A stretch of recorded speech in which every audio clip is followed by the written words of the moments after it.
Need to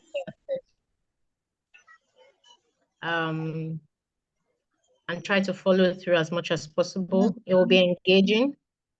So which means I'll be calling on people. I don't know you personally, but I can just pick anybody's name. So please be alert. Once I call your name, just respond. You know, I might just call you to answer a question or anything like that. So let me get ready to share my slide. I'll introduce myself shortly and then we'll start. Then also in the course of the class, if you have any questions, please feel free to interrupt. You can interrupt by dropping a message in the chat room. I will then see the message and then respond accordingly. And I will also appreciate if before we answer questions, we just say our names again, although your name is there, but that would be appreciated. So for the chat, somebody is asking, how can I join chat to room? I believe you already, if you can send that message, then I can already see your chat. What I mean by chat is you just leave a message in the chat room, just like you did now. That's if you need to send anything or you need me to clarify anything.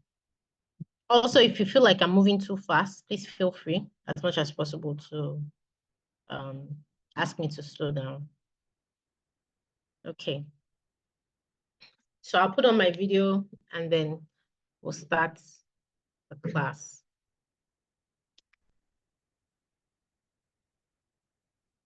All right. So good morning once again. It's nice to see everyone, even though you're the only one seeing me right now.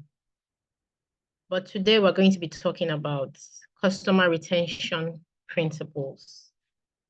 Customer retention principles. And that's basically, it's something that is very relatable. Everyone can relate with customer retention. So can you all see my slide? No, we're not seeing your slide. Okay, just hold on, please. Not yet. Okay. Please hold on.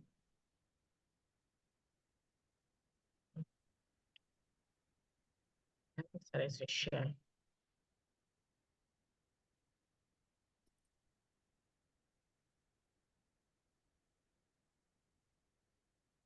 Okay. So can you see my? Yes. Yes. Yes, we can see it now. Yes. All right. Yes. I see it.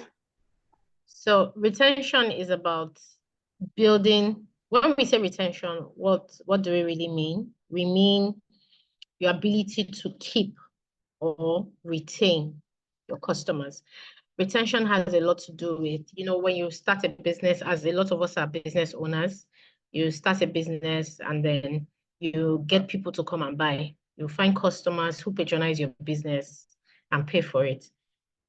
After a while, if you don't take certain steps, you may have that customers come and go. And I know for a lot of us, we've bought things from people as well. And you'll find out that most of the time, what makes you, certain things make you stick to a particular vendor, a particular person. It's not just that because they're the only ones selling the products. They can't be the only ones selling the products. But there are certain things that happen that makes you stick with the person. And I'm sure if we go over it in our minds, we'll find one or two people that you just make up your mind and you say, this person, I'll always buy from this person. And there'll be one or two reasons why you've chosen to continue to patronize that person.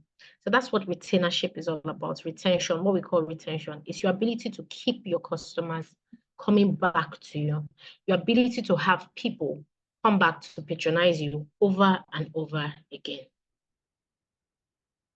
So now we start. So what we're going to be talking about in the course of this program, like we said, it's a short training session. So I'd like us to pay full attention, ask questions as much as possible.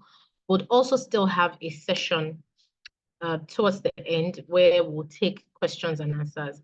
But before then, if there's anything that catches your attention that you need clarity on before we move, please feel free to drop it in the chat. Or if you can wait, then you wait till we have our question and answer session. Okay, so moving on. Introductions. My name is Oluwakemi Ego George. I have a passion for learning and development. I have my background, educational background in education, if I may put it that way. So I studied education in the university, particularly curriculum studies, which has to do with, as the name implies, building curriculum, putting content together for programs and courses. And I've had quite a vast career. I've been through several industries, from fashion industry to working with an NGO. But most of the time, I find I'm back to my passion, which is basically L&D. And one of the ways I'm focusing on that is through facilitations like this, which gives me so much joy to do. I love connecting with people, and I also have a keen interest in personality analysis tools. Personality analysis tools are things like anything that basically raises your self-awareness about yourself. Some of us may have heard about the 4 temperaments, things around that area. And then lastly, I'm also what you would call a behavioral or communicational analyst, because I have a keen interest in understanding people's personalities and all of that. So that's about me in a nutshell. Now let's quickly look at some fun facts. So I'm going to drop some questions and see who our smartest participants are. If you know the answer, you can just quickly unmute and say the answer to the question. These are just fun facts. Don't use Google. So I will only give accolades to the first person that responds the quickest. So are we ready? I'm going to drop one question. If you know the answer, just quickly unmute and say the answer. All right, let's go. Where is the heart of a shrimp located? Who knows that? The end. Don't go to Head. Google. The head. The head. Okay, doctor anus. said the head. That's very correct. Okay, the next one. Name the only part of the human body that is unable to heal itself. Heart. The only part of the human body. Heart. No, Heart. not the heart, not the brain, Wow. Head. not the head, okay. Not the head, though. Chest. Let's keep going. Not the chest going. Pardon? Teeth. Somebody said teeth. Who said teeth? Dr. Ozayo. The teeth. The teeth. Teeth. Very correct. That's the teeth. Some people have gone to Google now. I know. Okay, that's correct. The next one. What are baby rabbits called? Kids.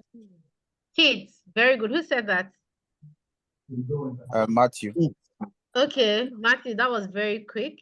Baby rabbits are Yeah. called kids, or they are called kittens. Okay, the last one. There is only one sea animal that can blink both eyes at the same time. Octopus. One animal, no. That can blink both eyes. Octopus. Pardon? Whale. No, close. Seahorse.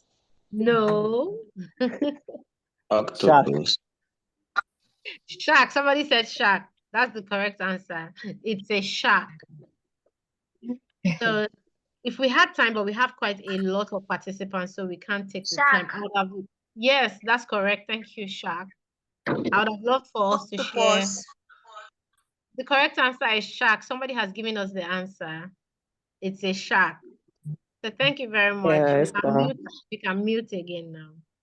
So I was saying that I would have really loved for us to share one fun fact about ourselves, but we have a lot of participants and we frankly don't have the time to take all of that. So we'll just move on. Now, coming down to retention, when we say retention principles, there are three, should I say, there are three principles under that. And the first one is attraction, the second one is retention, and the third one is loyalty and reward. Attraction refers to the strategy to get your products or services to people who already desire it. Attraction is the process, just like the name implies, the process by which you attract, get people to come to you. How do you invite people? How do you get people to see your products? How do you market? So attraction is a lot about marketing, branding, and all of that. How do you get your product to people who want to see it? Somebody is raising their hand. Is that a mistake? Somebody raise their hand now. Okay. Oh, go on. So attraction is the strategy to get your products. So to people who want to buy, how do you position yourself? It's about positioning. That's the first thing. The second thing is when you get the customers to come, how do you keep them? How many customers are your repeat business? If I were to ask all of us individually, for those of us who have started the business or we've already started gaining traction, you'll find that it's not so easy, especially when you are starting out, to get people to keep coming back and buying your product. So retention is that strategy that helps you. What are the things I need to do to make sure that the customers that I attract, they keep coming back? Attraction has a lot to do with your funding. You spend money there. When you want to attract people, there are things you need to do, your marketing efforts, your branding, and all of those things are in that space. But when you have finished that, the next phase is now, oh, people have now come to me. What can I do to keep them? And how long, can I keep them before, they think of moving to another competitor? That's where retention comes in. The last part is now loyalty and rewards. These three work together. So one of the spin-offs of retaining customers is that you would need to find a way to reward them, because when people stay with you with time, and we'll look at that later on, when people stay with you, you find that your loyal customers are the people that will defend you. Regardless of the product or service, they are interested in your growth. They are interested in your product or service. They want to see you win. And they will often do whatever it takes to make sure that your business succeeds. Now, what do you do with such people? You just don't, oh, this my customer has been buying for me for 50 years. I really like him or her. No, you have to put in reward systems in place. With these three principles, then you can talk of, oh, I am strategizing to make sure that I am retaining customers. Okay. Now, let's quickly talk about what we call customer profiling. The first thing we spoke about is attraction, attracting the customers. So in order to attract customers, you need to have an idea of who your customers are, know your targets, and what you profile them. Who are the kind of people that I want to attract? What do I know about them? Where are they located? What do they like? What are their desires? So the first step in attraction is to create a customer profile. Some people call it a customer persona. And this is basically where you draw up a picture of the kind of customer or the kind of people who will interact with your products and your services. So customer profiling, you get relevant data. Again, you rely a lot on intelligence that you get through data, things like who are those. Okay, so if you have a product that you are marketing in the digital space, for example, all those analyticals, who are those that your post is reaching? If you're doing social media posts, who are the people who have indicated an interest? Even if you're in a physical location, who are those who have made inquiries in the past? The people who have come to you, the people who have come to you to ask for your product. Who are they? Where did they come from? What did they look like? What is their earning capability? What is their status? What are their interests? Those are the things that help you put together a persona. Also, a very key part of this is knowing the pain points you are addressing, because that is the basis for everything. So when you start a business, for at least most of us, if not all of us, when we start a business, the idea is that we want to solve a problem for people. want to solve a problem for our customers. So the key thing is to ask now, what pain points what problems am I going to solve? And it's tied to knowing who your target is. You know, someone said something that some people make the error of starting a business because I have a passion for this. It's not just, it goes beyond having a passion. You have to know what problems you are solving. And to hit the target properly, you have to know who you're targeting. Who am I? So if, for example, I'm starting a business and I want to do things for secondary school students, or I like to work with children, the first thing I'm going to ask is, what are the peculiarities? What are the needs that children have? What are the areas that I feel like I can contribute or add value? So the same thing when you take a customer profile, you know, regardless of the kind of business you have, you identify who those people have, who your targets are. So if you're a lady here and you have, okay, can somebody just unmute and give me an example? If you've started a business especially, or you want to go into a business, can you just, one person to just volunteer, unmute and tell us the kind of business that you want to go into? Good morning. She's Good morning. My name is Rodiat. I run a food processing brand. So my target audience are sorry? I'm sorry, I didn't get that. A food Processing brand. I run a food processing brand. So I'm into the healthy drinks and consumable space. So my target audience are busy mom that wants to eat healthy and wants to provide healthy food to their family. My target audience are health conscious people that are passionate about healthy living and want to eat healthy. And my target audience are people with cardiovascular diseases like diabetes, that has to be on a particular diet and cannot take sugar. And people that want to keep away from fizzy drink and eating junks. So those are my target audience. Thank you very much, Rodiat, for sharing. I like the way you articulated that. So very easy, you've told us what your product is, and you have already identified your targets. So your targets are the ones who are going to drive what you do with your products, the kind of products you put out, what variations. So you mentioned something now, part of your target, you said people who are trying to run away from fizzy drinks, or people who have a restrictive diet. So it means tomorrow we don't expect to see your business advertising fizzy drinks, or we don't expect to see you as an influencer for soda, someone that sells their fizzy drinks like Coca-Cola or sweet things. So in understanding who your targets are, you see that you have put together a profile, and that becomes the guide for everything that you do, how you attract them. So your Instagram posts, I imagine if you're on Instagram, will be more about health. Your focus. So it narrows down your focus to what you need to do. So how do I attract the people who need to be healthy? You put up posts about health, you put testimonials, how somebody was maybe having high sugar, and then, you know, over time, they got results by taking your product. So it basically forms the basis for everything. So when you have a clear picture of who you are targeting, it helps to structure, or it helps you to formulate the kind of product that will work. So you are clearly already on the path. Please unmute. I'll be mute your mics. So that helps you to understand what your product. So you know your niche. Nobody can come and tell you tomorrow and say, "Oh, Madam Rodiato, I have this sweet donut. Can you help me market it?" It's not your people are not in that space. So Chisom, very quickly, Chisom raised her hand. Do you want to say anything? Oh, Chisom.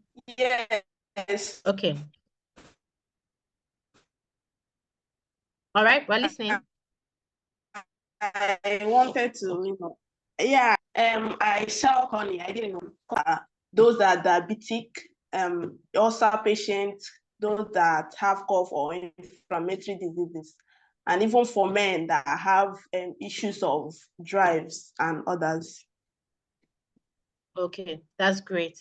So you also have a product and you know who your target is. You've already profiled the kind of customers. And of course, that will also, like we said, influence everything that you do around your business, how you attract them, because you know who your target is. So like we said, it starts here, attraction. You understand who the customer is, who your target is, what solutions you are bringing, and then you work from there to how to attract them. So let's look at simple strategies to attract customers. What are some of the things that we can do? And a lot of us are familiar with a couple of these things. One, using giveaways, introducing Instagram.com and co. You find that a lot of brands use giveaways to attract people because that's one everybody loves it. I'm not sure there's anybody who doesn't like to receive gifts. So the idea behind the giveaway is that people feel like you are gifting them something. And that is a great way to attract people. So you'll find a lot of posts, and I'm sure some of us have done that. Tag your friends. If you tag 10 people, I will win a free gift or get the chance to get a free gift. Or you offer discounts or freebies. When you buy products, you say, oh, buy one, get one free. Or, offer a discount. Every time you refer me to someone, use my coupon code, use this code to get a discount on your next purchase. Those are ways in which you attract new customers. When people see giveaways, they feel drawn to it. So offering for example, for those who have shared their businesses in the health sector, offering, having a sort of a pop-up or going to an event and saying that, oh, I have a stand, or the first 5 people that come to my stand will get a free drink. Things like that. Those are things you use to attract people. And you have to put that information out there. So when people hear that, you get an influx of people who are interested will come to your business. So you can do that via social media through different means. Well, social media is very key in today's world, as a lot of people are on there, and it gives you the opportunity to reach a vast majority of people. I believe that probably in other parts of our trainings, we would have explored those options in terms of using social media. Then another strategy to attract new customers is crafting a brand story. Your brand story is your unique story. It's the story behind your brand. Why did you start? If I ask Rodiat or Chisom, I am very sure there's a story behind that drove them to start this. So you might find some people will tell you, oh, I struggled with diabetes for XYZ years. And after that, I was able to research, I got a solution, and I felt, oh, wow, a lot of people will benefit from this. So I started the business of packaging healthy drinks. There's always a story, or it's a family member who had something must have led you to start that business. That thing is your unique story. And that's what we also call your brand story. And your brand story is an opportunity to connect emotionally with your clients. We know that for most of us, a lot of our clients who patronize us, it's not just, it doesn't begin and end with the product. There's an emotional side to buying. There's a psychology to selling and buying, to getting someone to connect with your product. So that's where your brand story comes in. What led you to this point, and how can you use that to enhance? So I've seen some people who are into fitness. There was one lady I was following at the time, and she's into health fitness. She's a coach.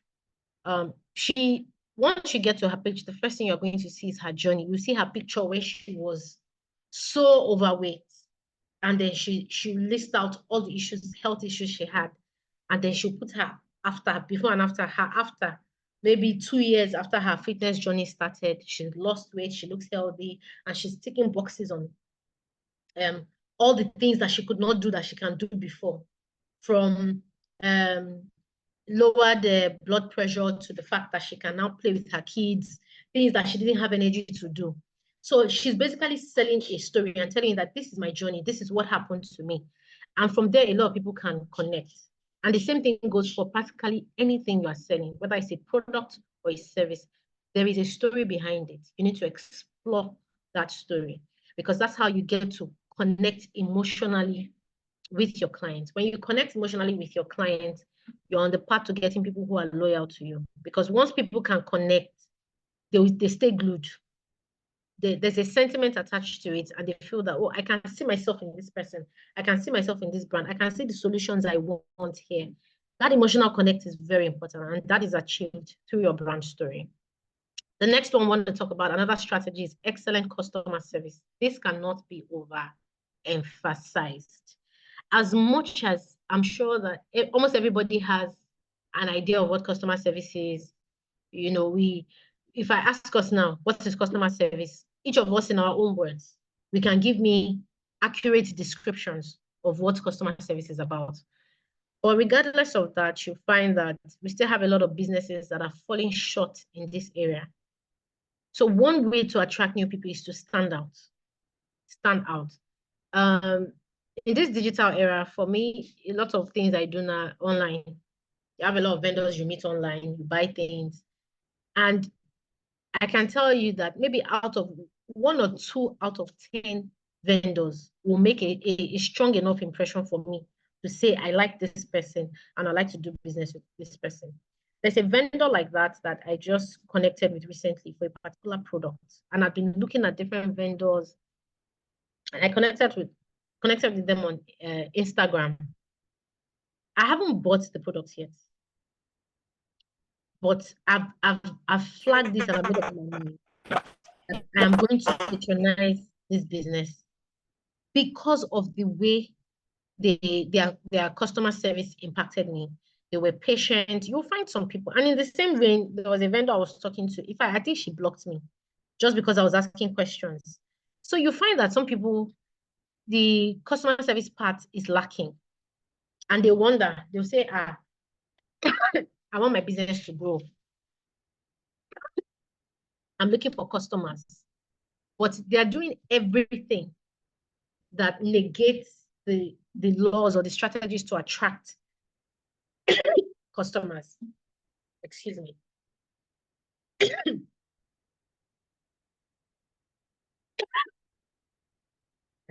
Sorry, excuse me. I need to take water.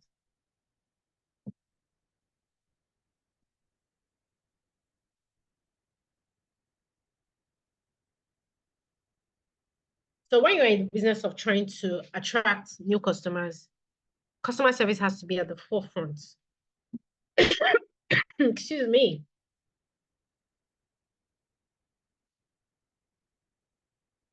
Customer service has to be at the forefront of what you're doing. And not just customer service, excellent customer service. In today's world, we've even moved from the traditional customer service concept. We now talk about customer experience, which is holistic.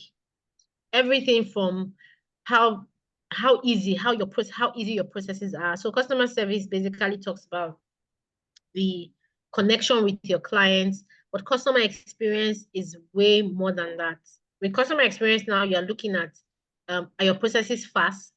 When people make orders for your business, how easy is it? Do they have a checkout that is difficult? Is it difficult for people to reach you? Are you on all the social media platforms, for example? Or are you stuck on, I'm only on WhatsApp? Or so you see businesses, and honestly, there are practical examples around us all the time. If you use social media a lot, particularly things like Instagram, WhatsApp, you'll find some people right from their bio. There's a link that takes you to the website. There's a pricing catalog. Everything is out there. It's easy. It's easy to navigate. Once you get to their page, you can see what you're looking for.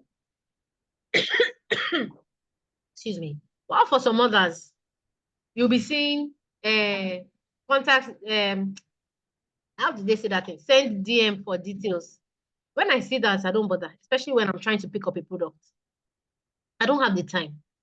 You know how Instagram is. Once you get on Instagram, you're looking for a particular product. They start bombarding you. Vendors will start showing up. Let's try center. So I'm going to your page. I want to get a product. You're asking me to send DM for price. I frankly don't have that time. I'm being bombarded by several vendors. I know it's a conversation that's come up. Some people want to argue and say, oh, there's a reason why you don't put price. But for me, that is part of the whole of your customer experience. So you need to look at that aspect critically. How easy is it for people to find information? You get to some people's page, you see in their highlights, you see pricing, you see our products, what we offer, how to order. Everything is there, plain. So you don't even need to ask too many questions. While some people, you start long Instagram conversations hello, I'm interested in your product. You now start, please, which one do you want? In today's world, everything is fast-paced. So you have to look at your whole customer experience. Sometimes one thing to do is to get someone who is neutral, who can be honest with you, and let them walk through your whole customer interaction let them pretend like a customer interested. Ask people to go to your page and look at it and give you an honest opinion. Can you find, if for example, I'll use the healthy drinks people, they are the ones I've shared also. That comes up in my mind. So if, for example, for Rodiat and Chisom, you have an Instagram page, a Facebook page, and all, look for someone, they call it mystery shopper. Find someone who is unbiased, who can tell you the truth, and tell them to please walk through your page and tell them that what do they, when they get to your page, what do they experience? Do they have a clear idea of what you are doing? Is your story clear? Is your selling clear? Are your clear? People understand what you are doing? All of those things are part of the experience. Then, of course, we talk about the sales. And they've decided that they want to do business with you. How easy do you make it? What are the processes you've put in place to make things easy for your customers, from payments, what payment options you have? You know, all of those things form the experience that your customers have when they come to interact with you. And those go a long way. The next one we'll talk about is the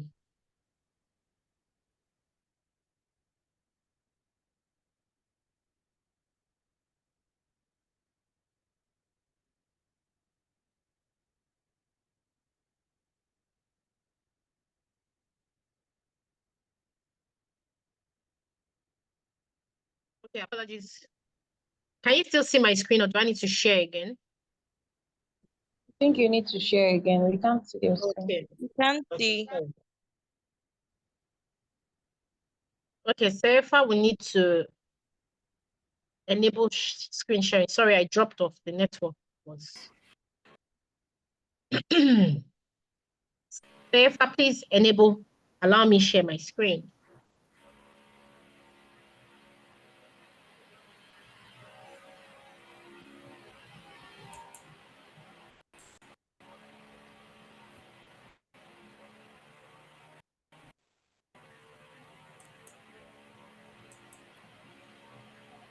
Okay. Yeah, you can see I need to share the slides. Is Serifa there?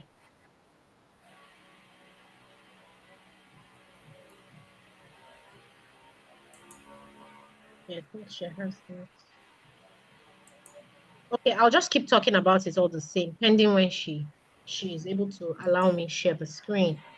So we were talking about word of mouth and referrals as the next strategy for attracting customers. So when you give people, it's very similar to the freebies and the gifts. Asking people to give you referrals is also very, very powerful. Asking people to recommend, you know, when you say, for example, oh, please, you've done this service, please tell me. Sometimes you go for and ask you to fill a form and indicate if you would like. Don't be scared to ask for referrals. Don't be afraid when people buy from you. Oh, please tell your friends about it. Please tell people. I also do, and also mention other things.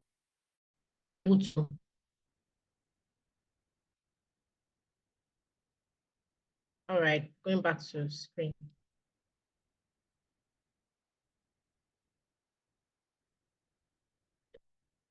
Okay, can we see it now?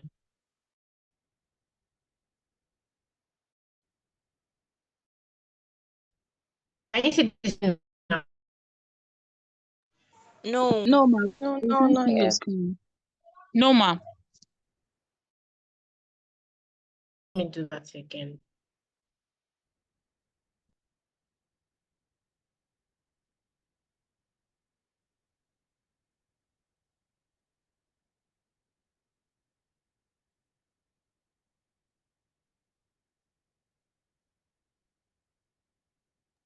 Okay, I think the screen is back.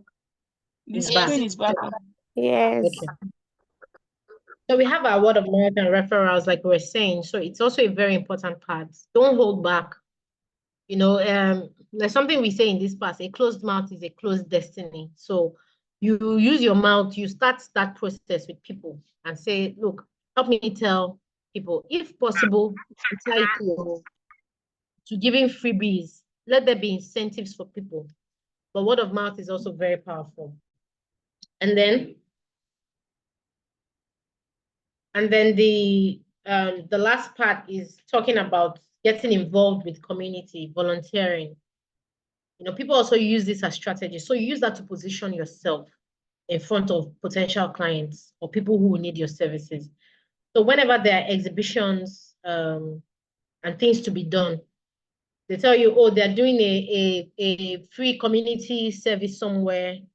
Always ask, how can I add value here? It's from there that you gain visibility for people. So even if it's taking 10 drinks or taking a few products to help people, it's part of positioning yourself to get new customers. These are the ways you get people to know about you.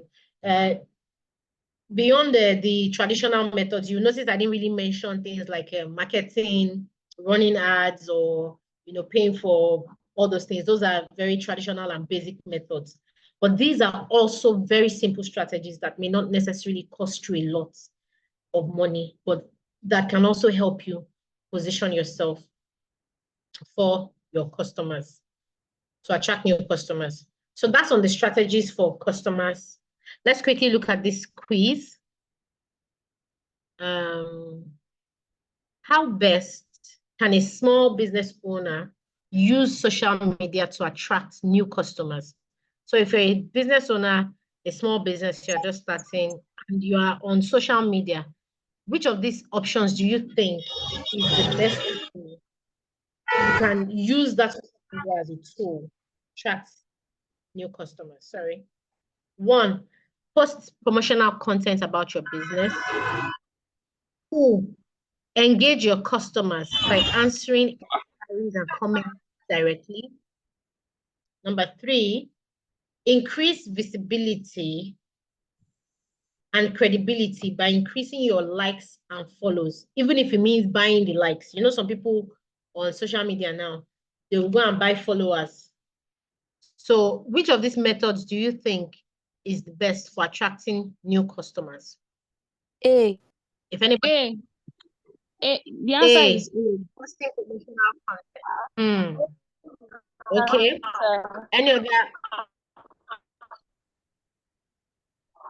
Any other person? I think I'll go with C.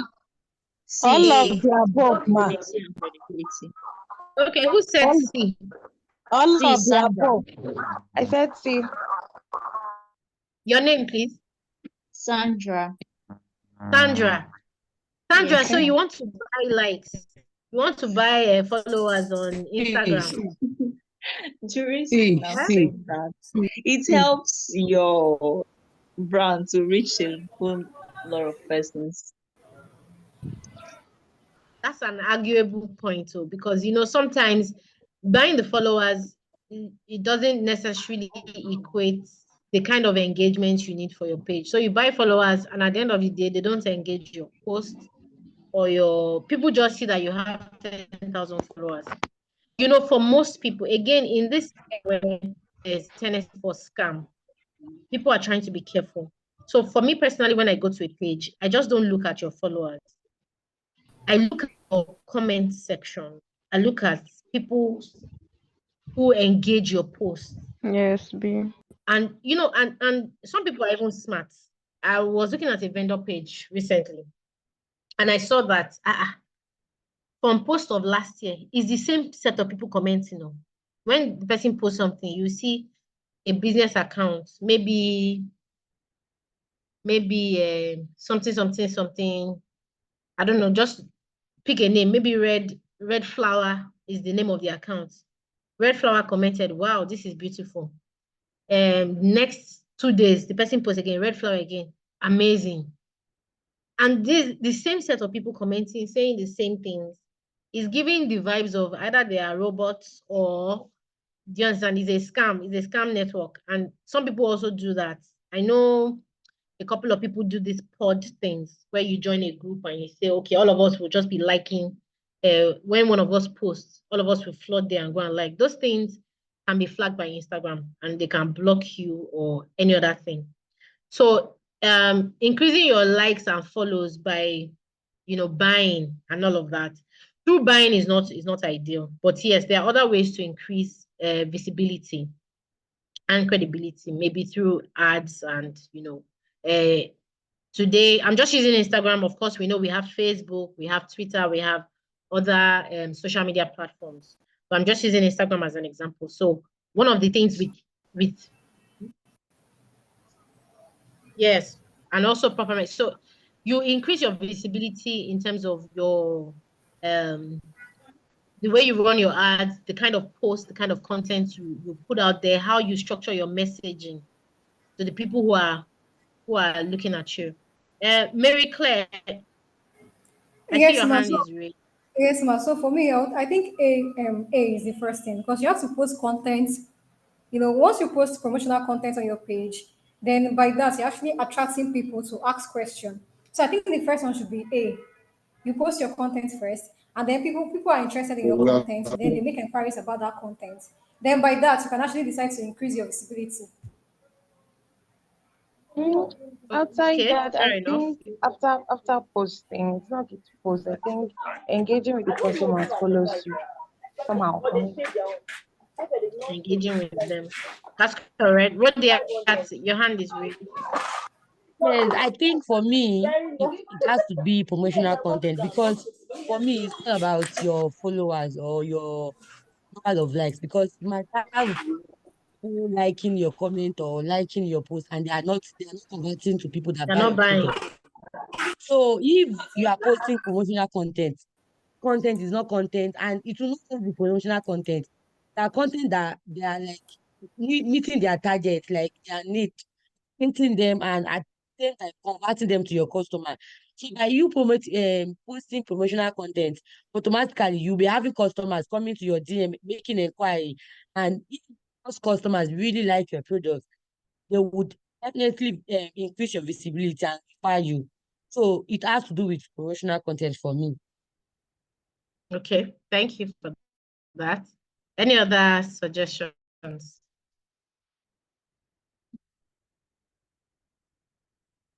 Does anybody else want to contribute before we move on? Yes, ma'am, I want to. Hello, can you hear me? Yes, Toby, I can hear you. Oh, this is Sheol, not Toby. Oluwaseun. Oh, okay. So showing Toby. Okay, Sheon, Oluwaseun, yes, please. I can hear you. Okay, for me, I would Yes, say I want to ask something. all the three are important. You can't do one without each other because I work as a marketer in an organization now. And Wow. presently, what we are facing is low visibility. Though we are doing posting a good content on our website, on our social media accounts. We have followers, but most of them, like I work in a polytechnic now, so most of them are students that are done with this school already. So we need new followers. So for us to do that, we need more visibility. So we run ad and do all those stuff to gain more followers. So that's why I said there is no one that can stand alone without the help of each other. So for a business, you need a visibility. It is when people know your business, that is when they will patronize you or engage in your social media accounts. So that's it for me. Thank you very much, Sheon. That's Hello, very ma. good. Yes, please. Hello, ma. Okay. Charity. Yes, ma.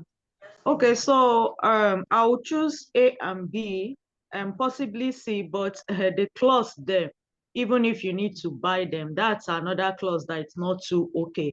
But aside that clause, increase visibility and credibility, it's okay if the clause is not there, because even if you post the promotional content about your business and you're not engaging your followers, there's no way your visibility will spread, because once you keep engaging, once you keep answering questions and all that, it boosts your wide reach, it boosts your algorithm. Other people get to see it. Do you understand? And thereby increasing that visibility, because once your algorithm keeps going high, people keeps checking up on your post and start liking and commenting, it gets that visibility it requires. But aside buying, and you can run ads, but buying followers and buying needs might not give you that visibility, because they tend to be not human beings, you know, commenting, and because if they are not proper human beings, how would they engage with you? So the three are okay. Yes, the three are good if this clause, even if you need to buy them, is not attached. But once this clause is involved, I'll go with A and B. A and B. Thank you very much, Charity. Loma. Okay, Toby Loba. Yes, please. Yes, ma, I would love to add. I feel like they are all very important, because you promoting a content is not just about promoting a content. You also have to engage your customers. And by engaging your customers, imagine if you are promoting a content and then you're not engaging your customers, they might end up going for another, your competitors, they might end up reaching out to them. So engaging your customers, it helps build trust. That loyalty will also be there. And with that, you'll be able to grow your visibility and credibility, and likes and follow. Customers, when they already gain that trust, they want to refer or people that they know might need that service, they want to refer them to you. So everything, the whole 3 points they all work hand in hand. Yes, Thank you, you. ma'am. Okay, Adebayo Sunday. Thank you so much. Adebayo All right, Sunday, you have you. your hands raised. Is it a Yes, question or a comment? Yes, thank you very much.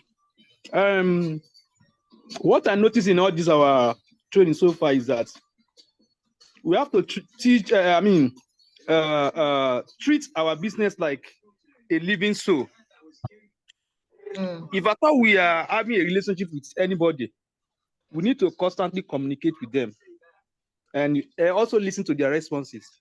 To me, I believe if a business wants to be noticed on the social media, we must buy that notice.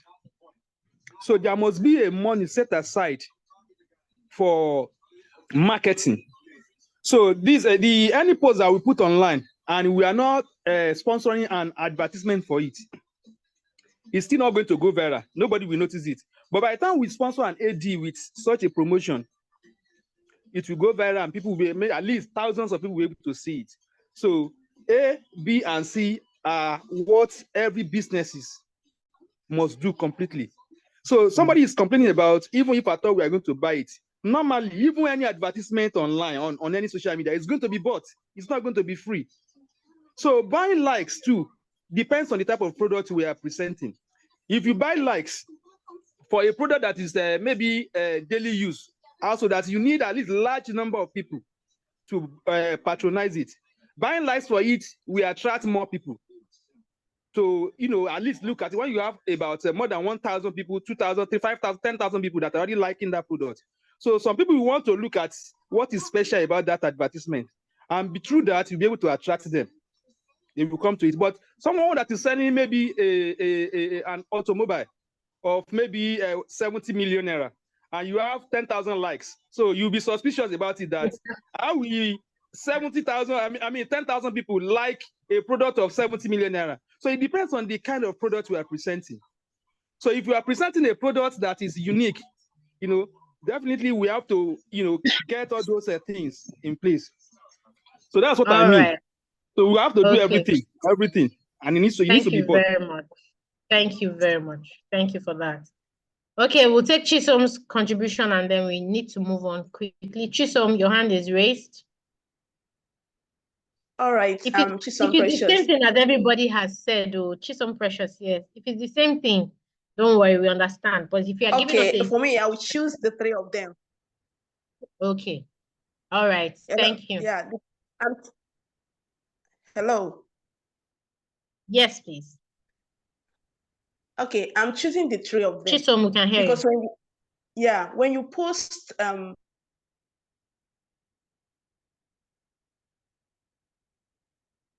Oh, it looks like the network is promotional content, and you don't have visibility for you. But when you have visibility, then you will have the spirit to be posting your and you have okay, have Chico, the connection is the strength to post your. okay. The connection is a bit shaky, so we can't really hear you. But thank you. Yes, I understand your contribution. You will pick the 3, so we appreciate that. Okay, Samuel, this is the last person. Samuel, if you are picking the 3, just tell us you pick the 3. We understand the explanation. But if you have a different opinion or a perspective, then you can share. So Samuel, your hand is raised. You can speak.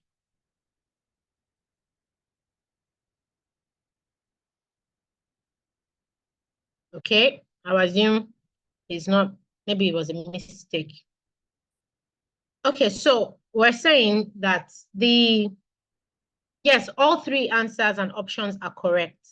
Like some of us have rightly said, you need a combination of the 3.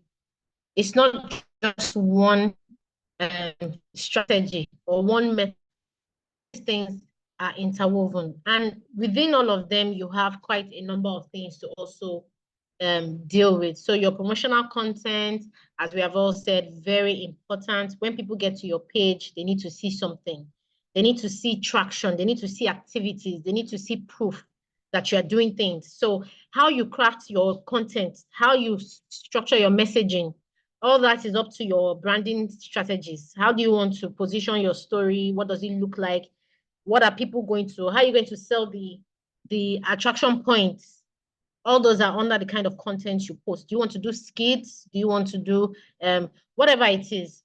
And then, of course, engaging your customers. When people make inquiries, your customers are not just those who have bought, they are your prospectives. Every time someone comes to you to make an inquiry, they're a prospective client. There is a potential that they are going to buy. So you have to treat them well. What engagement strategies do you have? How do you approach people? What do you tell them? How do you get information from them? How do you collect data? When you chat up your customers, we were talking about customer profiling earlier. It's about the people who are interested in your products. How do you put your data together? So all those things will influence how you engage them. Sometimes people engage on again, depending on the kind of product you're selling, but for most of the time, you can find a way. When you engage your customers, try to find out things about them. What made them come to you? And how did you find me on Instagram? Or then they'll say, oh, I saw your sponsored ad. I saw a post or a friend referred information on how to work and what you need to tweak. Then, of course, increasing visibility and credibility. I put that clause there basically just to start off a conversation about people who buy and who buy likes and all the rest. But some people can argue that I know people who will tell you that when they come to a business, they want to see how many people are following. So, for example, if you're an influencer, a social media influencer, it makes sense because what drives people to you is the number of people who are engaging with your post. And one of the ways we measure that is looking at how many people are following. How many followers does this have? Even if your content is good, if you have only 10 followers, nobody will come and meet you for endorsement. But if you have 1 million followers, then people can come and say, oh, we want you to endorse this product. Of course, if they verify also the kind of followers you have, they have to be authentic. So that's why we said when you buy likes and all those things, it shows on your page eventually. I mean, for people who want to take the extra mile, and most people who are very interested in your product they will dig in. So like I said, I go to comment section, I look at the kind of interactions. Once I start saying, the only thing people in your comment section are saying is, wow, wow, wow. What kind of product? People have to have something to say. So you will see the quality of the engagement, even if it's 2 people, even if it's 1 comment once a while, you will see that this person is engaging people, not robots. So that's why we generally just frown on buying likes and all that, especially when you're building your brand, you're building your business, because it has a way of also affecting. But some people argue that it works for them. So whatever works for each person is fine. So all 3 are very correct. Thank you all for your beautiful contributions to that. Moving on. Now, I want to look at customer retention itself as a strategy. We've spoken about attraction principles. We've spoken about strategies to attract people. Let's look at the retention. Do you know that it costs 5 times more to acquire a new customer than it does to keep an existing one? And there is data that supports this. Every time you lose a customer, maybe you didn't serve them well, your product didn't meet the expectation, or for whatever reason, it will cost you 5 times more to find a new person to replace that person. And for all of us as business people, we'll admit that we are looking for ways to cut costs. So you don't need to be losing customers. You don't need people to come. When you have taken the pain to attract them, you have done all these strategies, you've done giveaways, you've done everything, and people come to you, and then maybe just because of 1 or 2 things, you lose their service or you lose their loyalty. It costs you a lot. It's a lot of headache. So we want to look at the retention strategies. How do we keep people? How do we make sure that they keep coming back? There are a whole lot of strategies, but we'll look at a few of them here. So we've called them secrets of retainership. 1, experience is king. We spoke about that earlier. The customer experience. How is their interaction with your products? If you're going to retain people, people want to feel that they are the center of what you're doing. Every customer wants to feel special. There's a bank a while ago that kind of became popular when they started their one customer campaign. You know, some of us will know the bank. They started this whole, oh, it's one customer that, you know, you're a lot of people, but to us, when you come in, we see you as one person and you are unique. So things like that build an experience for people. It builds the expectation for the business, and it also sets the pace for having a good interaction. So everything that you do, every process from your engagement to the kind of post you put to your messaging, everything has to be structured in such a way that it is adding up to a fantastic experience for your customers. Like we said, there's also the tech part in terms of how you use digital tools, how you make things easy for your customers, how easy it is to make payments. There's a store that I patronize a lot, and I realized that they are very dogmatic in their ways.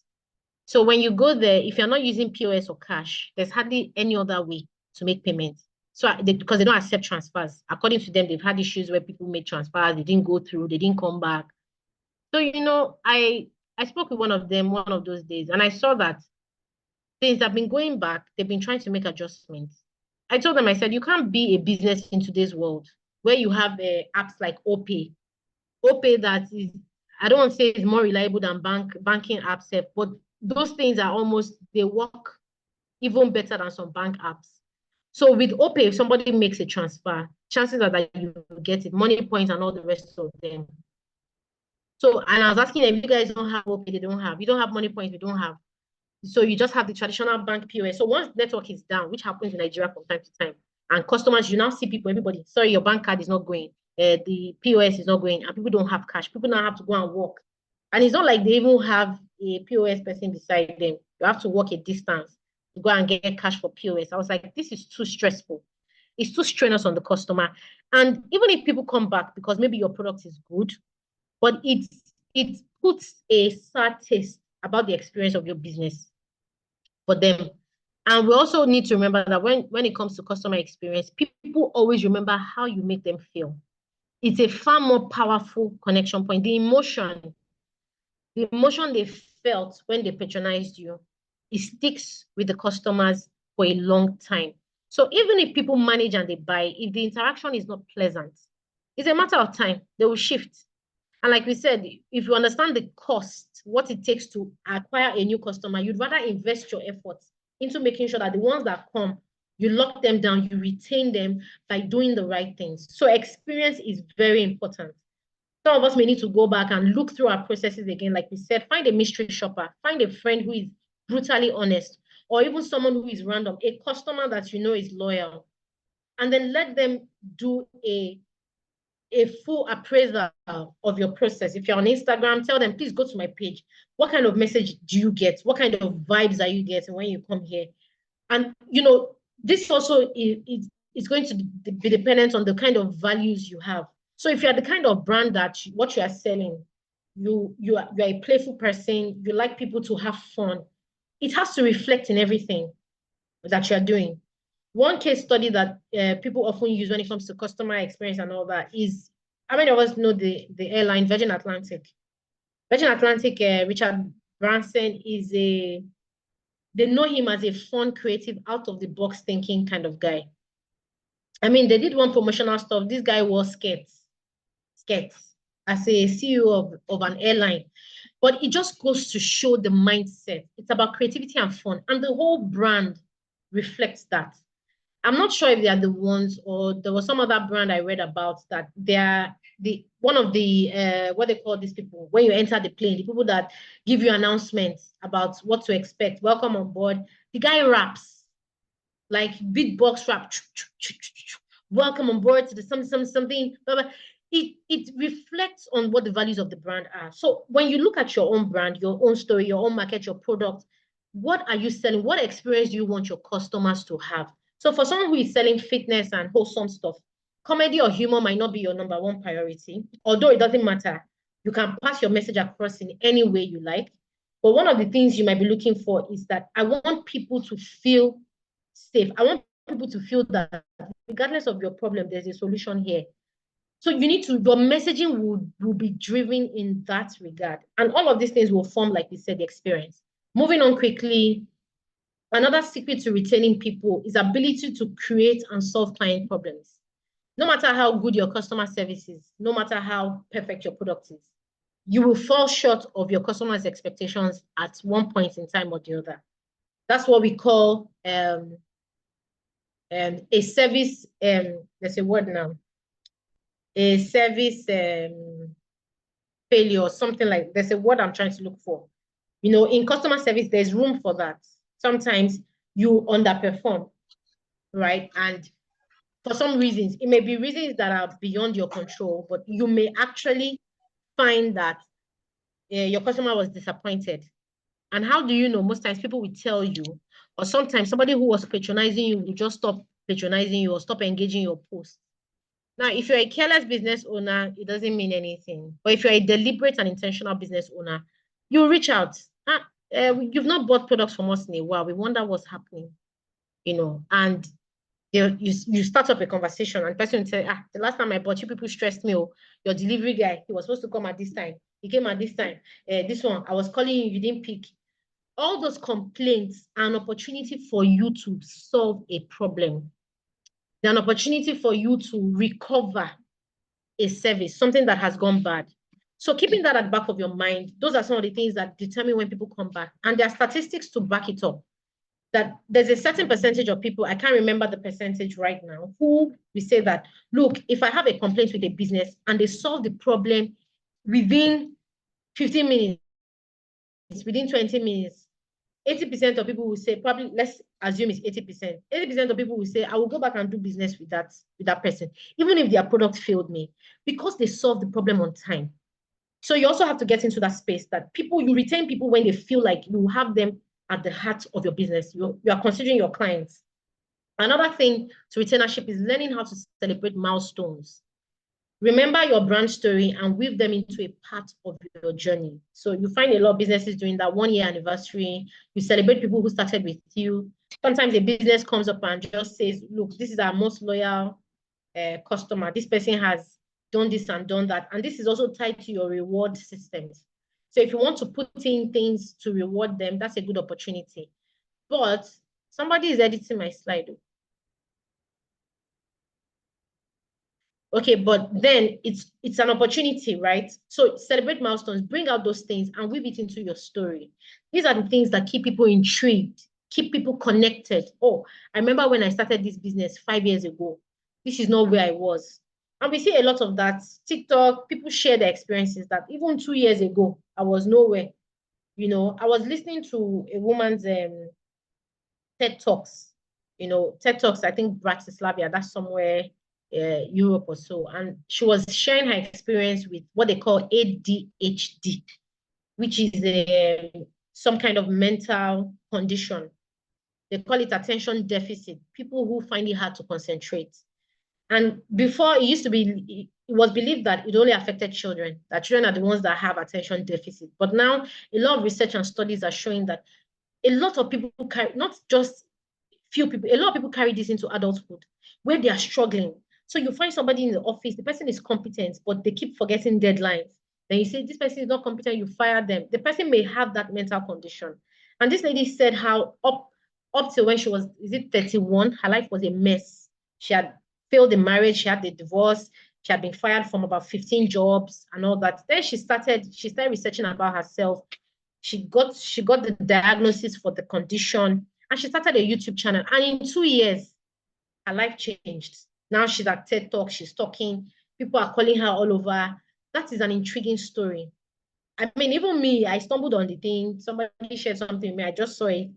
I watched till the end. What an amazing story. A story that offers hope, something that people can resonate with. So you need to be mindful of the events in your business, events in your life, things that you can use to connect with people. Then the next one, another secret is keeping relevant by communicating. Keep engaging your clients. We can't overemphasize that. Keep engaging them. If I ask how many of us who are running business, do you run surveys or feedbacks with your clients? Do you bother to ask when you deliver a service, especially for your first time clients? It makes a lot of difference. I've even had a vendor I engaged once, and I was asking her, don't you want feedback? She told me, she said, if I think it's relevant for her to have feedback, she believes I will give her feedback, but that she doesn't request feedback from clients. I just laughed. That was the last time I patronized her. Anyway, she may have other clients, all well and good, but for me, that's a no-no. So especially when somebody is interacting with your product or your service for the first time, when you conclude your sales, make it a point to go back, keep engaging. That way you keep yourself relevant. Oh, ask, I hope our product met your expectation. How did you feel about the service? Did you enjoy it? You know, there are ways to get information. But, generally, we don't encourage people to, you know, today's world, a lot of people are busy. So telling people to go and fill a form, unless you have a very good relationship. But find ways by engaging them, communicating with customers, find ways to find avenues to get feedback about what you're doing. Make a show of gratitude. That's the next point. Be very enthusiastic. The way you're enthusiastic about marketing, be enthusiastic about showing gratitude to your customers when people buy. There are places I buy from, like some stores, that they'll give you points. Every time you buy anything from them, they give you points. When you hit a certain number of points, they will make a show of it. You know, sometimes it falls flat because people are busy, but the effort. So the person at the counter will hit, this person has scored 10,000 points. Hey, they'll cheer you on. It's making a show of gratitude, showing that you appreciate the person. It might be the little things, but those things register in the minds of customers and they go a long way. Never downplay feedback. We've already said this, tied to our communication point. Seek out feedback, be deliberate. And when you get feedback, make it a point to use it. Let your customers know that you are listening. So when somebody says, oh, the last time I came, your delivery guy and everything, work on it. And the next time, let the person know. If the person comes back to patronize, you can chip it in playfully. The last time you complained about our delivery, I can assure you, you're going to get this delivery in 5 minutes, max 10 minutes. I give you my word. Do you understand? You know, so make an effort and let people see that you are listening to them. So never downplay feedback, always use it. The last point I want to talk about here is under promise and over deliver. Some people in their business, they will say things that they don't know how they're going to achieve it. It's always better, according to the laws or principles of customer service, that you under promise and over deliver.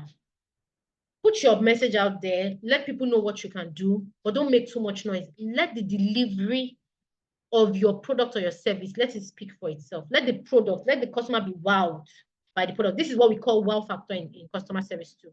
When you make a promise and then you go the extra mile when you are delivering, it creates what we call the wow effect. Because people weren't expecting it. Like we said at the beginning, everybody loves a good gift. So the more you leverage on that. So sometimes there's someone I also patronized a while back. She always puts gifts. She's not going to tell you, but when you buy something you'll find a gift. Now, what you'll find, it varies. Sometimes it's a kitchen towel, sometimes it's a back scratcher, just very little things that don't cost too much. But the fact that she puts an extra gift, it feels very thoughtful, and it makes you even look forward when you are paid for your product. What's she going to put in it this time? Everybody may not be in the space to give gifts, but what we're trying to say is that look for something that can be your wow factor when you deal with your clients, and try to infuse it into your business as much as possible. Let me also say, celebrating milestones here also has to do with your own customers' milestones as well. Celebrating with them, keeping your data, remembering their birthdays. You know, of course, the larger your base is, your customer base, the more you have to digitalize and automate those processes. But it is very possible. Sending a thank you message, even as a small brand, don't say I'm too small to do that. With a few, even if you start with your most loyal customers that have bought with you 50 times, for example, what are you going to do for them? We'll get into that when we talk about customer loyalty. So moving on, building a reward system. Yes, now we're talking about loyalty here. Who are loyal customers? The loyal customers are your long-term business partners, people that bought from you for a long time. Your loyal customers are people that refer your business to others, people that tell their friends, bring their family and friends to buy from you. Your loyal customers are people that are willing to buy new products and services. They are the ones that are asking anything new. When you introduce a new product, they show so much enthusiasm. They want to jump on it.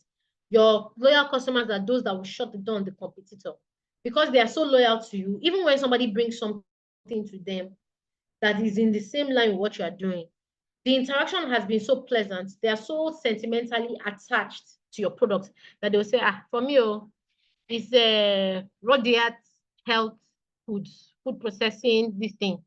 She has never failed me. I stick to what I know. And there are customers like that. They're not interested in shopping everywhere. They just want to find a good product and stick with it. Those are the customers you need to focus on. Those are the ones we call the loyal customers. And then lastly, they offer you feedback. Your most loyal customers will not hold back. They will tell you when something is working, they will applaud you. When it's not working, they'll feel free to let you know. So those are descriptions of loyal customers. Why do we need to reward them? Number one, the 80-20 golden rule. What we call the 80-20 golden rule is that focus 80% of your efforts on the 20% that are really adding value to you. So in your customer circles or your clients, you will find that there's a 20%, and these are your loyal customers. They're not usually very many in the business. They're a small percentage, but they carry weight. So these are the people that you should focus 80% of your efforts on. When you give freebies, they should be the first to know. When there are new opportunities, they should be the first you should contact. When there are offers, you should tell them. When you are giving discounts, let them have the first taste of it. So that's how you reward them. When people see it, we're going to run a promo. And there's so many examples. I had one customer like that on Instagram. She sells clothes. When she's running her promo, she DMs me privately. She'll say, hey, sis, I'm about to run a promo, as in stay tuned, do you understand, by 7 o'clock. Those are things you do for people who are loyal, that you know, and they will know that you have them at the back of your mind. Why do you also need to reward them? They are your golden ticket to sustaining profitability. You see that 20% that keeps coming back, they keep your business moving.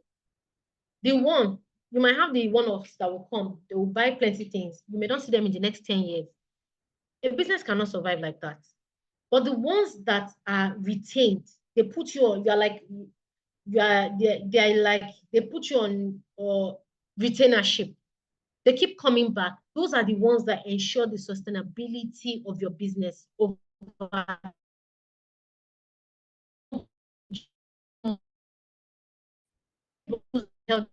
once in 2 years.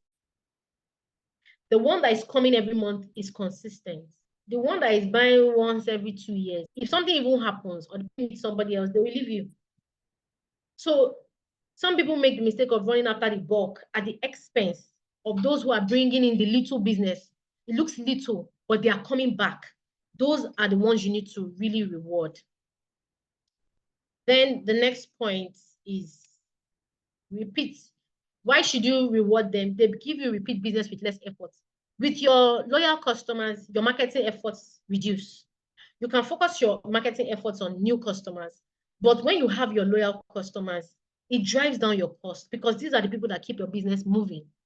Effortlessly, they will come back. You don't have to go and shout on the rooftop. You don't have to pay for any special ad. They are there, they are in your corner.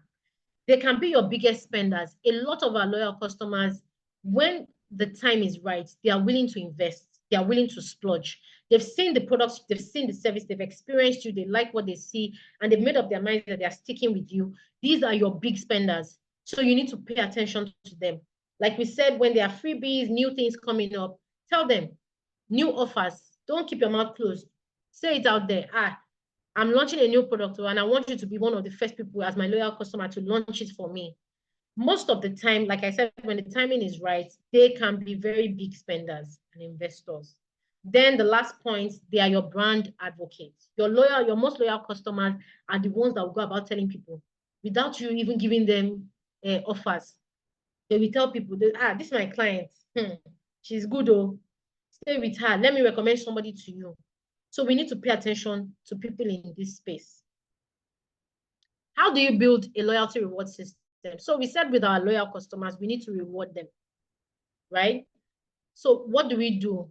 One, these are just options. Like we said, the options are limitless. There's so much we can do. One, you can create VIP segments that are only accessible to them. Create products or things, like we said, letting them have a taste or an experience of a product before you launch it. So for those that are into healthy drinks or juices and all that, you are doing a new formula, get their input into it. Contact them one-on-one and say, oh, we're trying out this new formula and we're going to offer you a free taste as our loyal customer. You know what the brand is about. So I'm going to send you a complimentary, free drink for this new juice I'm starting up. Let me have your feedback. Things like that. So you create opportunities, things that are strictly accessible to them. It makes them feel welcome. Sell more and offer enticing incentives. Also be ready to upsell. Like we said, they already love your brand. They love what you do. So when there are new opportunities, they are your big spenders. Don't hold back. Push it out there. Power up the customer experience package that you offer them. Personalize the service for them. So normally the person buys from here. Offer that I can bring the product to you. Look for ways to personalize your experience. Look for ways to personalize the product, the service that you're offering to make them feel special. Introduce a referral program. That's about telling them if you refer somebody, they will most likely already be doing that. But giving them incentives might just, make them more loyal to your business. Actively seek their feedback. We've said that before. Celebrate their milestones. That's another way. We're talking about building a reward system around your loyal customer. So these are things you need to impute. Celebrating their birthdays, you want to send them gifts. Yes, if your business can cater to that, why not? You can do something really out of the box. Maybe the person is clocking 50. It's a milestone. And this person is loyal to your business, brings repeat business. You can take out something from your profit and appreciate them. Just something, or offer them something free. Then the last point here, show up for them when it matters. When your clients also have personal events and business events, I'm talking about your loyal customers, not every customer. Show up for them. Some of them might go as far as inviting you for something. Show up. If they talk about something, take an interest in it. While the person was making a sale the last time, they mentioned this and that. Oh, they are starting a new business themselves. Ask them, when are you launching a business? I'll come. That's how you build a reward system. Then remind them how they feature in your brand story. Showcase them from time to time. If they like that kind of thing, some people don't want their faces out there. Put them on your page. Celebrate them. Let people know these are our loyal customers. Those things also spark an interest in other people that are coming up. And it also makes your brand feel more authentic. Okay, we're summarizing now, and we're just going to go over the key learning points. I'm sure we've all taken notes. Some of us may have screen grabbed the screen and the slides and all of that as we've gone on. But we started out by talking about 3 principles around retention: attraction, retention, and then loyalty. So we're summarizing now. We started with attraction, how to attract customers. And we said the first thing is to profile who your target is, and then structure everything in your business around those people. That's how you get to attract them. We looked at strategies for attracting, giving discounts, freebies.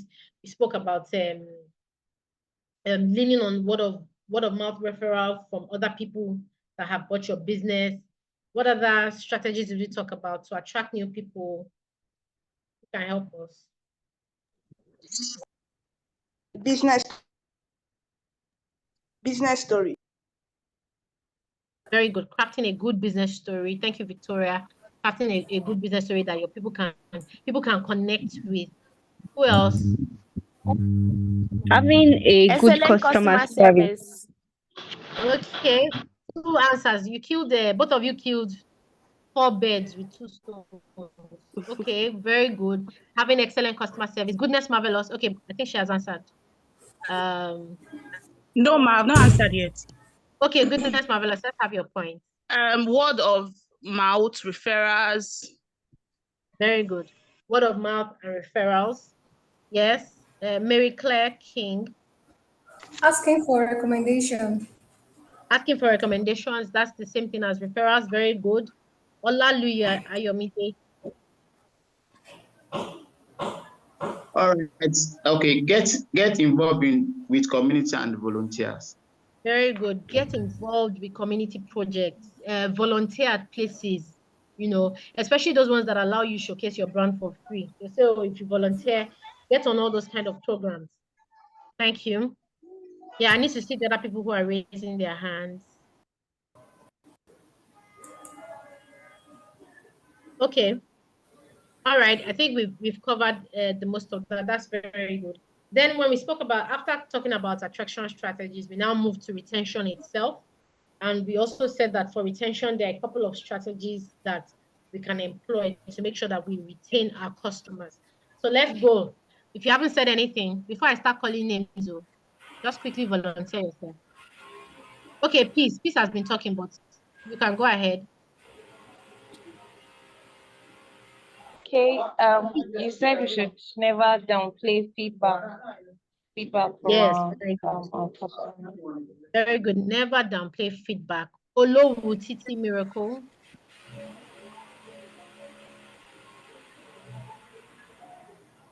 Olowu Titi Miracle, your hand is raised. Okay, maybe that's a mistake. Sandra.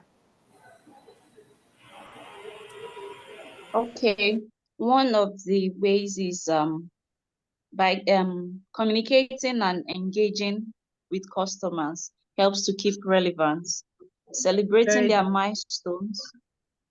Okay, thank you.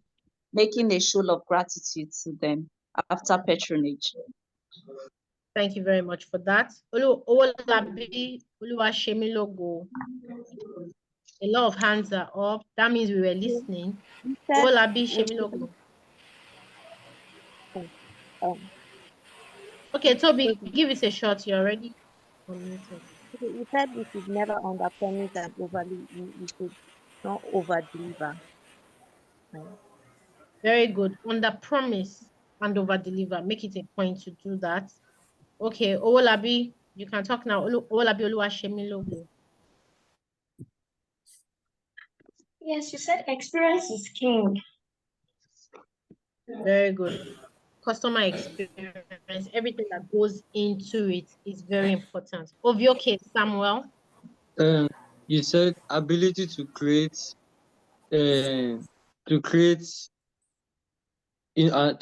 innovate to solve clients' problem. Very good. Ability to solve problems and even quickly. And that's where the innovation comes in. What are the avenues you have opened up for people to give you feedback, and how fast are you in, solving the problem, and also how you let them know that you have solved the problem. That's very good. So from retention principles now, we now talked about loyalty. We're saying that when we have retained the customers, what are some of the things that help us keep them? It's not just by chance that a retained customer will stay. Now also, we talked about our loyal customers, and we had a description of people who are loyal to us.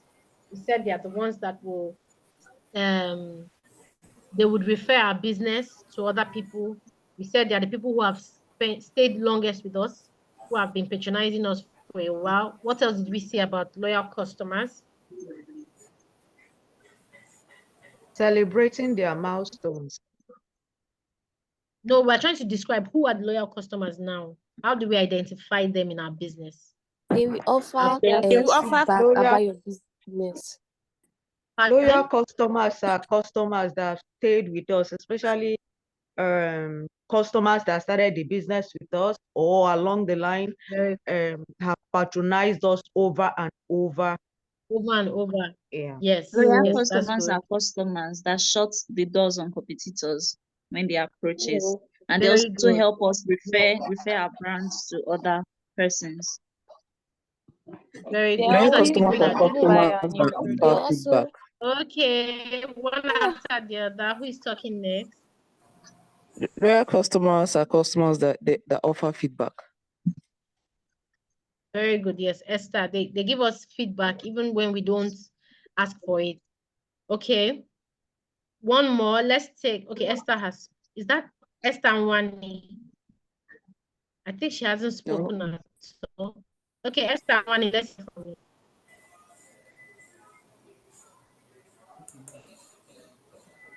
Okay. Maybe network. Okay, let me add All this. right, They are Hussein Maruf, long-time let's hear from you. Okay. Before you They are add, let's. Hello, ma. Okay, I can hear you, Esther. Real customers are the ones that they might not be buying in bulk, but they ensure to keep coming back over time. Absolutely. Absolutely. That's correct. All right. Hussein Maruf.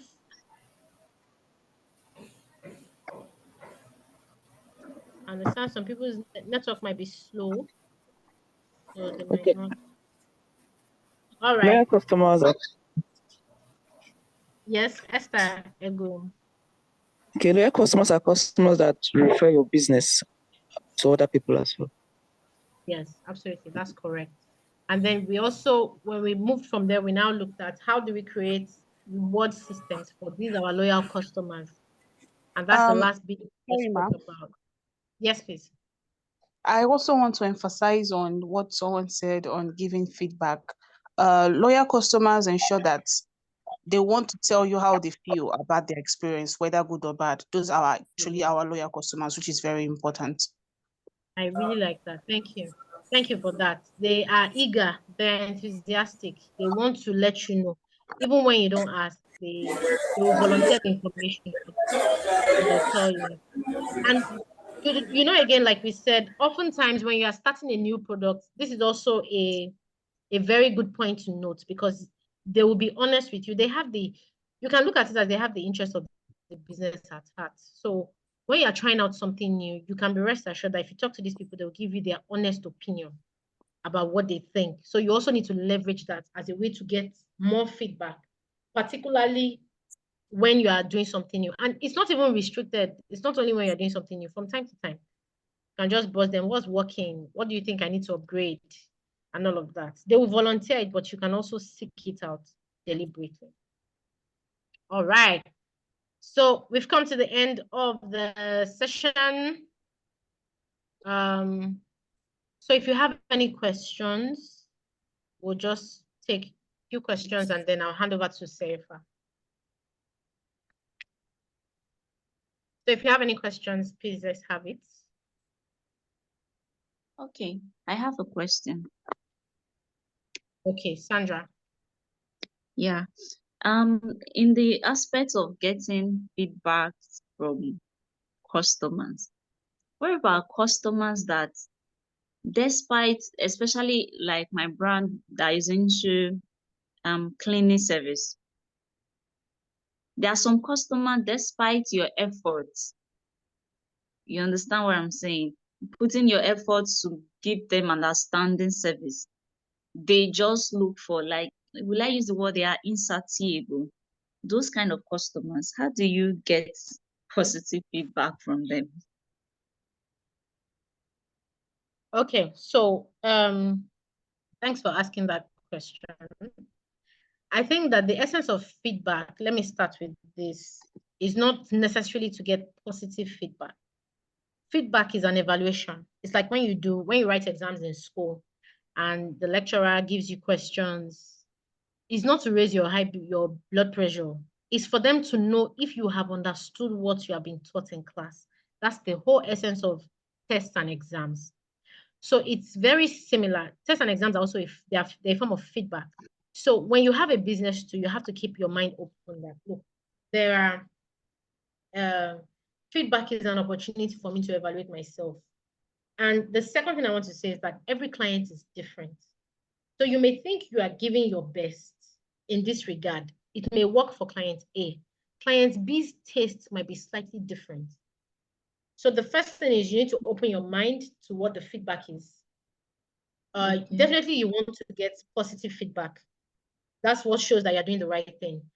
But if you're not getting positive feedback, how are you measuring? What are your feedback metrics? What kind of questions are you asking? Okay. Oh shit, my network. Why now?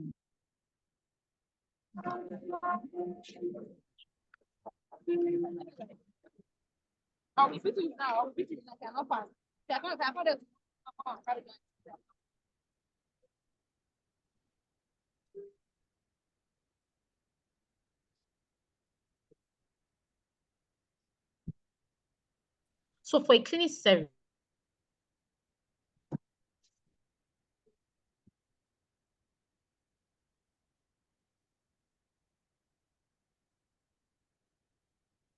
okay, apologies, my network dropped off. Can you hear me? Yes, I can hear you now. Yes, ma, we can hear you. Not anymore.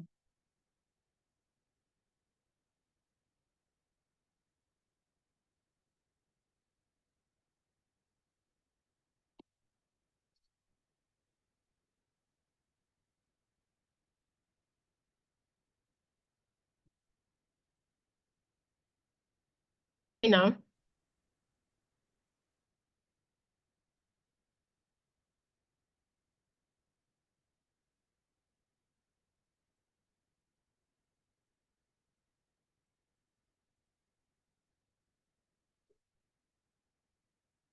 Okay, can somebody speak? Let's know if it's a. Okay, I can hear you Yes, now. I can hear you, ma.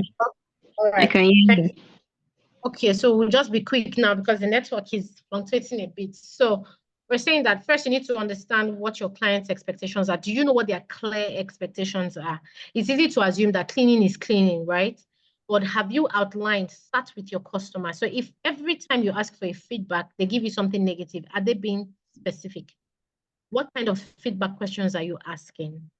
And then are you documenting all of this?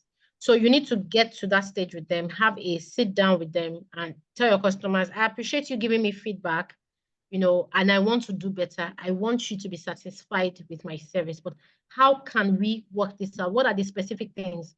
What do they complain about? It's not enough to just say, okay, I'm not happy with your service. You have to probe further. Ask them, what are the measures? If I were to do an outstanding cleaning job for you, what would be the things you want to see? So you come from that perspective, asking them specifically what they want, and then working on that, gradually showing them or telling them how you are going to achieve that or work on that. Okay, ma. Thank you. I hope that answers your question, Sandra. Yes. Thank you very much. Welcome. So any other questions? We're about to go up.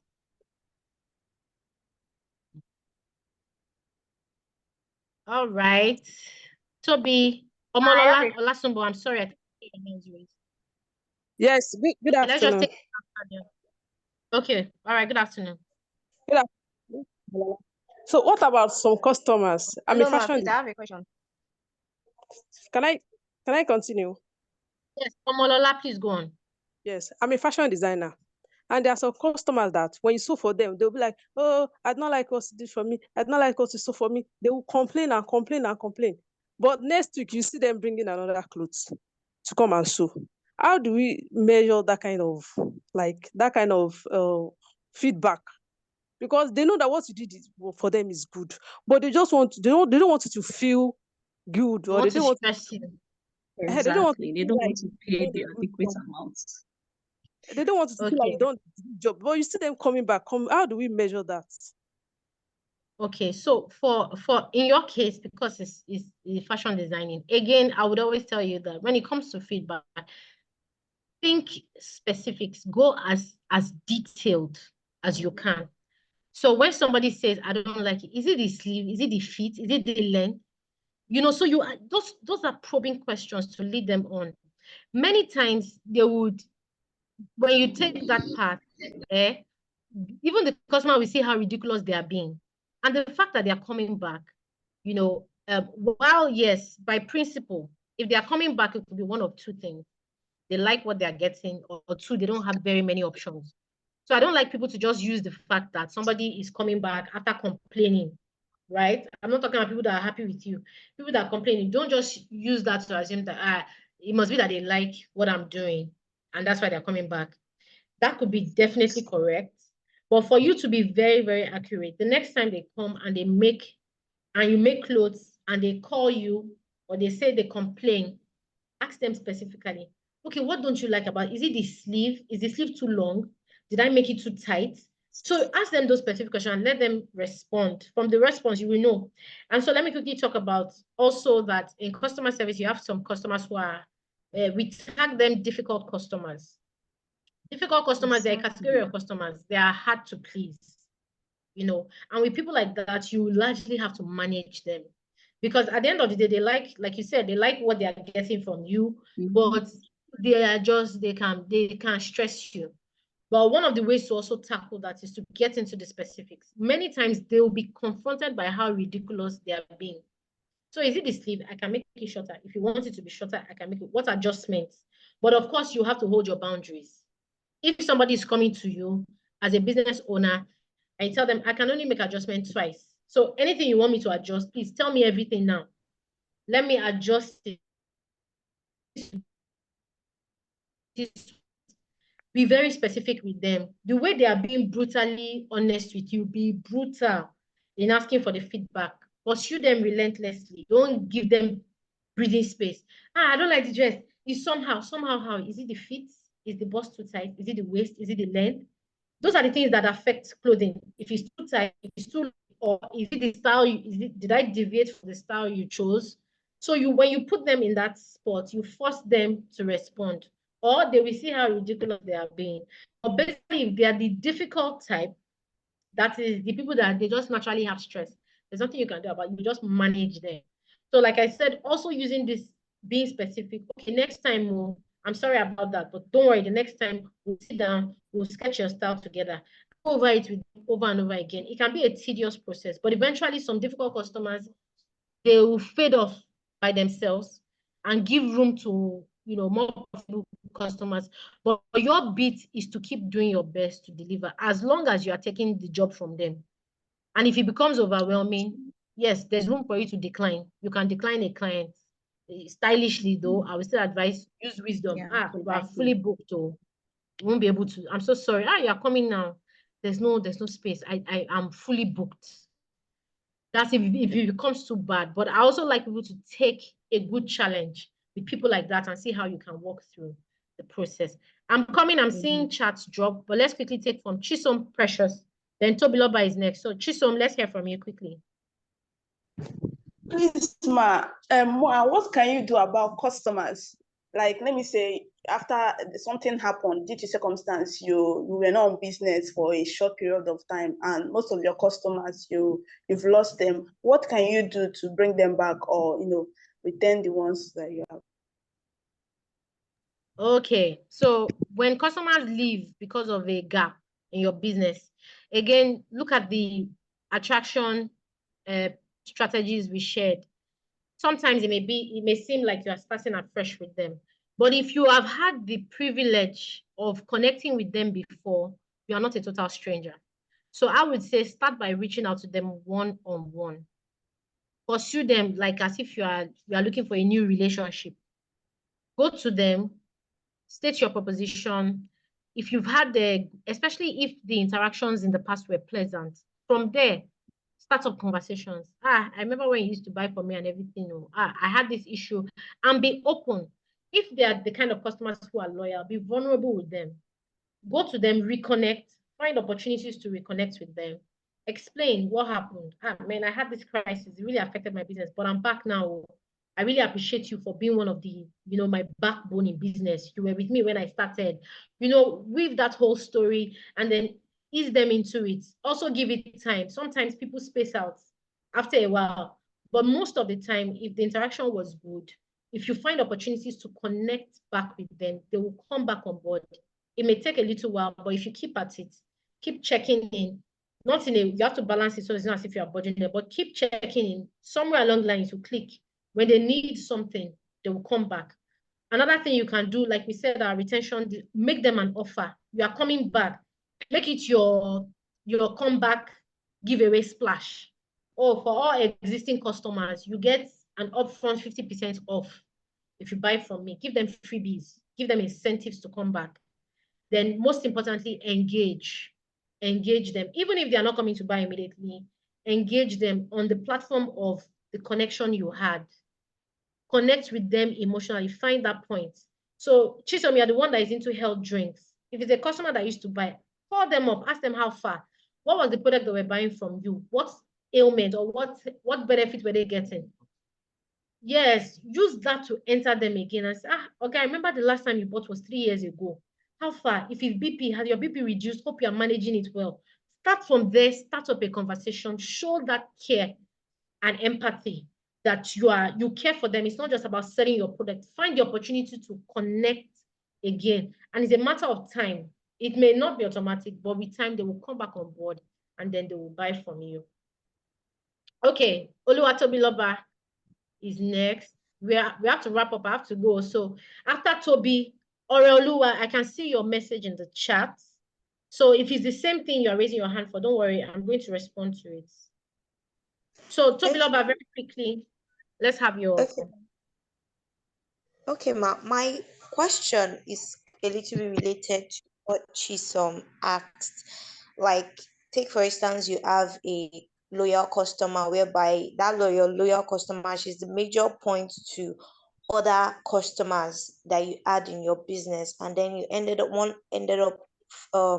losing that particular customer, and you've done everything that you think you can do to get her back, but then nothing is working out. Is there anything you can probably think outside the box to do? Okay. So again, like the answers are basically around the same thing. So again, when you say you have done everything, are you sure you have done everything? That's the first thing. But if you have satisfied that part and you say, look, I've done everything humanly possible, sometimes give it time. That's what I was saying. Some people need some time. What you need to do is constantly find opportunities to engage. If you're interested in someone or something long enough, the opportunity will come. It may be a birthday. It may be that the person puts a status where they have a need. It will be something. But if you stay glued and interested, like I said, empathy now should be the skill you are bringing forward. The sales is what you want. You want to go back to making sales with this person. But look beyond the sales and find the opportunities to connect with this person. Everybody has needs. Every single person, even the richest man on the face of this earth. So you just need to crack that code. So if the person was there before, did you seek feedback as to why the communication or the relationship broke down? It may be something you did that is still hanging and the person has not said it. So have you consciously sought feedback? If you have done that, you've done all the other things we're saying, you've tried to reconnect, give it time, just keep engaging. As much as you can, keep engaging, and that's that. And then if you have access to the other people that the person brought in, nothing stops you from also reaching out to them. Unless your business is such that their patronage to you is tied to this person. But if not, you can also try to reach out to people directly. You'll be shocked that one of them can even bridge the gap and bring this other person back on board. So in some cases, you may need to give time, but keep finding opportunities to connect and to engage. All right, Oreoluwa. Yeah, good morning. My question Good is, afternoon. what do I, good afternoon, sorry. My question is, what do I do about customers trying to like price down my items, my products? And apart from that, this same customer is trying to discourage some of my customers from buying from me. She saw the item on them first, then she asked for it. I sold it to her. She was very difficult to get. It was very difficult for me to get my money from her. And after a while, she will keep telling them that, oh, I sell jewelries. So she might be like, the jewelry you're wearing today, you're not supposed to wear it on this outfit. This jewelry is supposed to be fine, but you didn't rock it well. Trying to give them some negative comments about the jewelry they bought from me. How can I manage that, please? Okay, that's very good. So apart from difficult customers, you may also have customers who are toxic, right? And there are people like come into your business space, they try to rubbish what you want to do and all of that. Every customer is not worth the first thing. It's not every customer that is worth keeping. So even when we talk about the principles and all of that, there's an ideal person, and that's where we started from, the customer profiling. There's an ideal target. It's like in a school is looking for students, but when students come in and they misbehave, they commit some offenses. What do they do? They expel them, because not everyone is profitable for your business. Buying on credit and not paying is a very toxic trait. Not that the person is even seeking out and saying, look, give you, they are trying to be difficult. It's very simple. Cut them out. If they come back to you and they say they want to buy, I'm sorry, it just got sold out. She's not in your background. She's not in your auditing team. She's not in your business. She doesn't know what you have. Oh, when you see it and everything, oh, I'm so sorry, it just got sold out. Somebody has just booked the last one. By the time you do that 1, 2, 3 times, the person will get the message. I'm not an advocate of cutting people off directly and just saying, I don't want to know. There's no need for that. But you can find ways to stylishly ignore them. Whenever they give a negative feedback to any of your customers, you go back and reinforce your own positive feedback. So if she says, oh, this person didn't rock it well, put your comments and say, madam, you are looking fly. This is one of the best looks I've seen with this combination. So you reinforce your own positive feedback on top of their own. Don't leave any negative comments hanging. Don't let it go. Reinforce it with your positive feedback. And over time, this kind of person, don't give her audience. Don't give her the opportunity to always pricing low and everything. Be polite if they come and all of that. But if you see that they're giving you too much of a headache, they might not be the ideal kind of target your business needs, particularly if they are raining on your parade, talking down on it and all that. You may need to do away with them. Just stylishly look for ways to shop. When she sends a message, if it's on Instagram, delay by 2 days before you respond. Wait, oh, so sorry. I'm just seeing your message. I missed out your message. But, there are so many ways to, without necessarily being confrontational. And after a while, the person will get the message. Unless there's something else they are looking for. They'll get the message and they'll back down most of the time.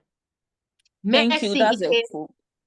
Thank you very much. That's the last. I'm taking the last comment or question from Mercy. And then I bow out.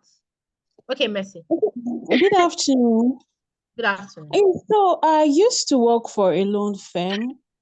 And then when I ask for referrals, some of them will be like, no, I'm ashamed of asking, I'm ashamed of telling people about loan because I don't know what they will think. So in a situation whereby people are kind of ashamed of telling their friends about your business or something, how would you react to that? How would you go about it? Okay, thank you very much. So the person that is ashamed of the loan can take a loan, but is ashamed to tell other people to take a loan. It sounds selfish to me. But moving on from that, word of referrals to are just one of the strategies. It may not always work. And yes, some people are reluctant. They don't know. Maybe they feel that people will perceive them a particular way if they refer. One of the ways you can go about it is by offering them a juicy incentive. If you are they are very convinced that their recommendations or their referrals, thank you, will go a long way. You can offer them very hard to resist incentives. Excuse me.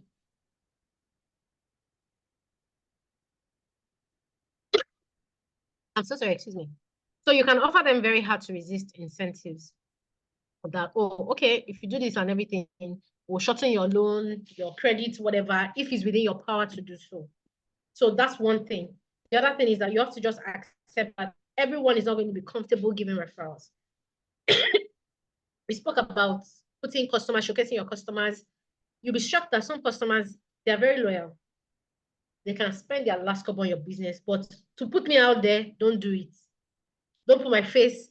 So people are different, and it's fine. You have to also respect that side of the business. So some people are really not comfortable talking about other people, but maybe with incentives, very juicy, hard to resist incentives. They might, but also, is it worth it? Are you even sure that the network, when you push the person, because if something happens as a result of the referral, they will come back hard. And this is why I didn't want to refer. So is it also very much worth it? Or you leave it and focus on other people who would do that? A referral shouldn't be by duress or by force. So the minute you're explaining too much, let the person see the value of the business. And sometimes people too, it takes time. It's something that will happen. Somebody will come to them and say, I need a loan. They may not go and give a word of referral directly, but when people come, they recommend it. So keep saying it that, okay, even if you can't give me reference, but if anybody comes, please be sure to recommend me. If anybody should ask you. So those are things you can just drop. You may not have total control over it, and it's fine. So that's my take. Okay, Samson shared something in the chat. It's also pertinent to note that your brand reputation is more important. It's better to cut off a difficult customer who persistently and deliberately shows that he wants to destroy your brand. That's correct, yes. And we already said that as well. Okay, I think we have covered all the questions. Okay, Oluchi, what do you do if your business has been talked down despite putting so much effort to give good services? Again, the same advice as that we gave to, yeah, we've answered that question before.